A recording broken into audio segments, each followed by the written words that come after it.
Sudah 5 terdakwa kasus pembunuhan berencana terhadap Nofriansah Yosua Huta Barat ini dijatuhi vonis. 4 terdakwa diberatkan vonisnya ketimbang tuntutan jaksa, sementara hanya 1 terdakwa yang posisinya diringankan vonisnya ketimbang dari tuntutan jaksa. Lalu apa komentar keluarga soal ini? Saya sudah bersama dengan ayah almarhum Yosua, Pak Samuel Huta Barat. Selega apa Bapak setelah 3 hari Pak di pengadilan melihat vonis yang dilayangkan majelis hakim kepada para terdakwa ini? 4 orang diberatkan dan hanya Eliezer yang diringankan. Selega apa Bapak hari ini? Ya, kita sudah mendapat suatu keadilan ya melalui Pengadilan Negeri Jakarta Selatan, yaitu melalui vonis-vonis majelis hakim selaku perpanjangan tangan Tuhan di dunia ini untuk memberikan keadilan kepada kita. Dalam hal ini 4 orang memang sangat berbeda hukumannya dengan Eliezer. Yang 4 orang ini mulai dari Ferdy Sambo, orang ini tidak menyesali dan tidak meminta maaf secara tulus terhadap kita, termasuk terhadap Tuhan. Kepada kita aja sesama manusia, tidak bisa dia minta maaf, apalagi kepada Tuhan. Nah, jadi oleh karena itu sangat pantas bagi orang itu apa hukuman yang sudah ditentukan oleh majelis hakim. Kalau untuk Putri Chandrawati dikurung 20 tahun, Kuat 15 tahun, Ricky 13 tahun, sudah terpuaskan juga Pak? Kita ya jangan berbicara soal puas, nanti seolah-olah ada unsur balas dendam. Oke. Nah, kita meminta keadilan ini bukan untuk menjadikan suatu balas dendam, kita ini menjadikan suatu efek jerak bagi pelaku-pelaku kejahatan. Jadi soal untuk Putri Chandrawati, dari awal saya sudah mengutarakan, saya tidak dari dialah pemantik permasalahan ini. Memang benar adanya, melalui keputusan hakim pun. Saya bukan orang hukum, saya bicara soal itu dari hati nurani. Ini Putri yang memulai semua ini. Dia yang membisikkan sama suaminya hal-hal yang tidak benar. Suaminya tersulut emosi. Padahal dia seorang jenderal bintang 2. Polisinya polisi, seharusnya dia sangat berpikir arif. Dia seharusnya jadi contoh di tengah-tengah masyarakat dan di tengah-tengah polisian. Malah dia mengambil suatu kesimpulan yang begitu membahayakan nyawa orang lain.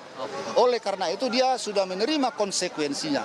Si Putri inilah yang selalu berbelit-belit di persidangan. Kita sudah sama-sama menyaksikan, biar secara langsung, biar secara media sosial. Oke. Kalau untuk Richard Eliezer, tadi awalnya tuntutan dari jaksa 12 tahun, sekarang vonis 1 tahunan untuk dijalankan. Sudah cukup adil menurut Anda? Ya, kita sudah melihat dari tuntutan-tuntutan dari jaksa penuntut umum ya. Mulai dari tuntutan jaksa penuntut umum, 3 orang mereka adalah berjamaah hukuman tuntutannya 8 tahun.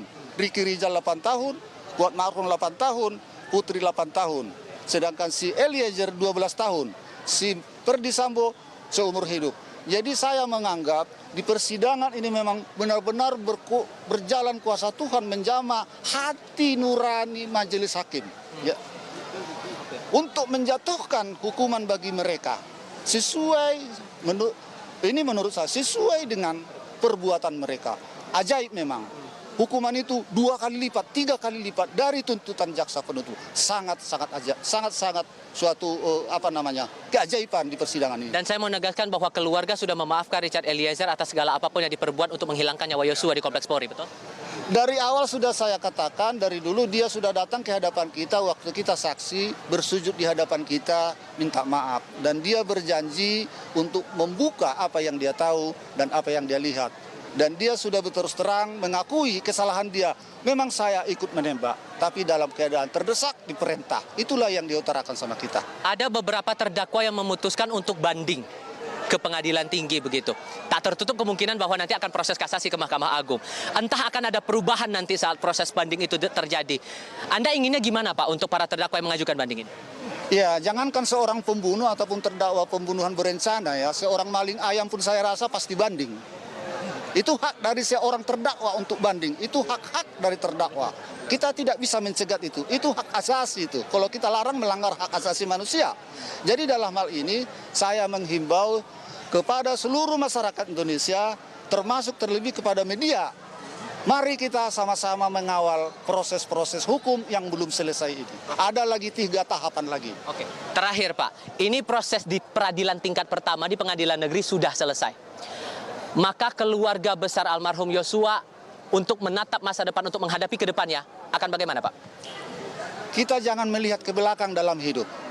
Kalau kita melihat ke belakang dalam hidup, kita nanti jadi jalan tempat jalan menjalani hidup ini.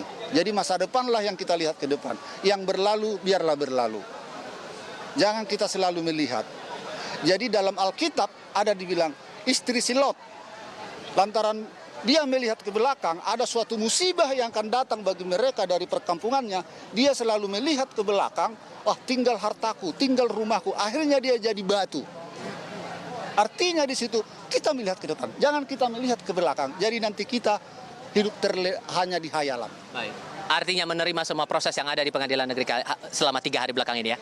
Harus. Soalnya yang kita yakini dalam hidup ini, di atas bumi ini, termasuk di Indonesia, hakim itu adalah perpanjangan tangan Tuhan untuk memberikan suatu keadilan bagi kita umat manusia. Pak Samuel, terima kasih banyak untuk waktunya sudah berbicara bersama Kompas TV kali ini. Saya selalu untuk Anda ya Pak ya. Gambarannya kira-kira begitu, Reza, soal respon dari keluarga almarhum Yosua.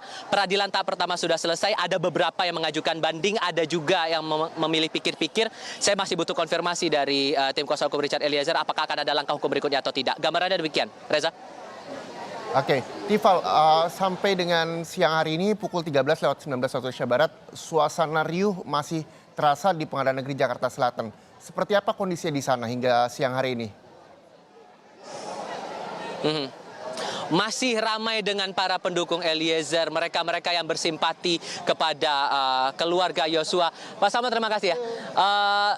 Mereka masih berkumpul di sini dengan pengamanan yang juga masih tetap dikawal oleh pihak pengamanan internal kepolisian dan juga dari internal Pengadilan Negeri Jakarta Selatan. Masih ada yang berkumpul di sini. Tempat tadi ada keriuhan di dalam ruang sidang utama, tapi itu sudah ditangani lebih lanjut oleh tim pengamanan internal bersama dengan pejabat humas dari Pengadilan Negeri Jakarta Selatan. Setidaknya gambarannya sekarang kondisi terbilang lebih kondusif ketimbang saat pembacaan vonis tadi di ruang sidang utama. Karena bisa dipahami juga bahwa ada atensi cukup besar dari publik dengan Richard Eliezer yang berstatus sebagai penguak fakta, justice kolaborator dalam kasus pembunuhan berencana terhadap Nofriansah Yosua Huta Barat ini. Ada titik terang, ada upaya mengabulkan setiap permohonan yang disampaikan oleh tim penasihat hukum Richard Eliezer yang awalnya disampaikan kepada LPSK mengabulkan status justice kolaborator dengan harapan status JC itu bisa meringankan posisi pidana bagi Richard Eliezer dalam kasus ini. Awalnya dituntut 12 tahun kurungan penjara oleh jaksa penuntut umum. Keriuhan itu tidak bisa dielakkan.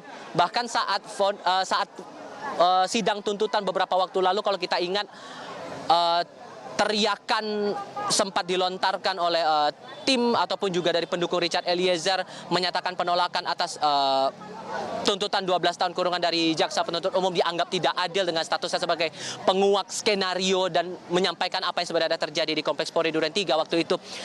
Dan sekarang terkabul, mereka juga mengapresiasi kepada majelis hakim yang sudah menjatuhkan vonis 1,5 tahun kepada Richard Eliezer. Inilah yang membuat riuh.